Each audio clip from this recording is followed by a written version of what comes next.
Hello, so for week 13's discussion video, I'm going to go ahead and answer the questions. I do not believe that private donors should be able to employ lobbyists to influence higher ed legislation development, simply because I believe that a private donor is most likely to have a significant amount of money and could choose to influence the legislation on what is best for them or like their organization or what best suits their agenda versus what's best for everyone, everyone in society in general.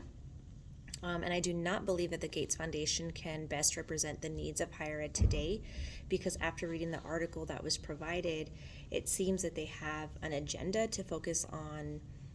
something that's near and dear to their heart, like the technical skills and trades that will have an immediate economic benefit versus allowing students to have a choice in what they want to study and what they want to major in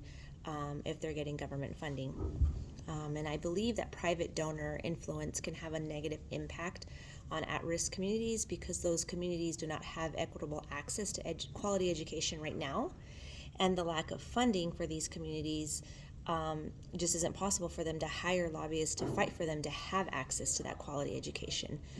So it'll essentially keep the cycle going and keep these communities at risk. And I believe that the conflict that exists in this area is the obvious idea that people in power do not want to afford at-risk communities equitable education out of fear of losing the power that they have in the long run by allowing these people to have a formal education. I do not believe that the Gates Foundation will benefit students nationally because it would essentially monopolize the tech trade industry, and I just don't see that being the best thing for our society.